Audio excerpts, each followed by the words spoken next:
Salut à toi, grand fan de RC, c'est Off pour Spinner RC Speed, j'espère que tu vas bien.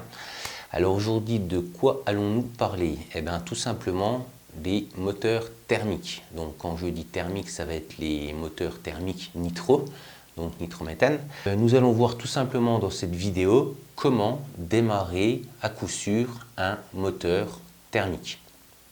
Donc tout d'abord, qu'est-ce qu'un moteur thermique? Donc déjà, si vous avez ce type de moteur, c'est que cette vidéo est faite pour vous. Les parties du moteur qui vont nous intéresser sont le carbu, le pointeau, la vis de richesse, la bougie, le chauffe-bougie, le pot d'échappement et les durites. On va s'intéresser à toutes ces parties. Donc, tout d'abord, nous allons vérifier que le chauffe-bougie est chargé. Nous allons mettre notre bougie sur le chauffe-bougie et voir si celle-ci s'allume correctement. Donc, si elle s'allume correctement, vous devriez avoir une bougie avec un petit filament orange. Si ça manque un peu d'éclat, c'est que votre chauffe-bougie n'est pas chargé ou alors que votre bougie est foutue. Donc déjà, une fois que vous avez vérifié ça, vous pouvez mettre ça de côté. Nous allons vérifier que notre dessus de vis de reprise est à fleur du moteur, comme ça.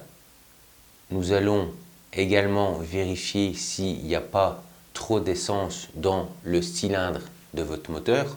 Donc une fois que vous avez enlevé votre bougie pour la vérifier, vous retournez entre guillemets votre moteur pour voir s'il n'y a pas d'essence dedans, pour éviter de noyer le moteur. Vous pensez qu'il reste encore un peu d'essence, vous pouvez mettre un petit coup de tirette ou alors un petit coup de démarreur pour vraiment évacuer toute l'essence qu'il y avait dans le cylindre. Ensuite, une fois que vous avez fait ça, vous allez remplir votre réservoir. Vous allez vérifier que votre vis de richesse est ouverte de 2 tours et demi et vous allez également vérifier que votre carbu soit ouvert de 1 ou 2 mm maximum. Normalement, ça devrait être pas trop mal. À partir du moment là, une fois que vous avez vérifié tout ça, vous allez prendre la durite qui va au pot d'échappement. Vous allez la retirer du pot, vous la mettez à la bouche, vous soufflez. Vous allez voir que votre essence va se diriger du réservoir à votre carburateur. Donc, vous y allez doucement. Vous voyez que l'essence arrive au carbu. Dès qu'elle arrive au carbu, vous soufflez un bon petit coup pendant 1 seconde. Vous faites comme ça.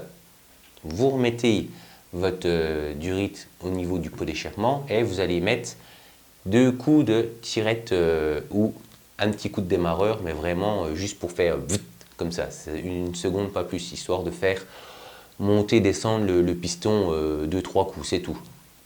À partir de là, vous allez mettre votre chauffe-bougie. Normalement, vous tirez, ça doit démarrer du premier coup.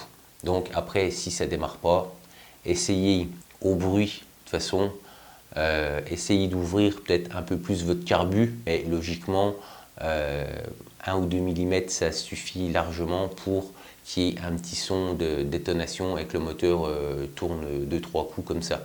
Donc c'était une vidéo comment démarrer un moteur thermique à coup sûr. Moi je vous invite à mettre un pouce bleu sur la vidéo parce que ça va vous aider très fortement à démarrer vos moteurs, parce que j'ai eu du thermique auparavant et combien de fois j'ai galéré au départ pour démarrer le moteur ou à savoir s'il était noyé, pas noyé. Au moins vous faites toutes ces étapes et là vous êtes sûr que votre moteur il n'a plus de secret pour vous, il va démarrer sans problème. Bon, hormis si vous avez un moteur complètement mort, qu'il n'a plus de compression et tout ça, mais bon, je parle d'un moteur en bon état quand même. Donc moi je t'invite à mettre un pouce bleu sur la vidéo, à t'abonner à la chaîne et surtout démarrez bien vos moteurs. Ciao!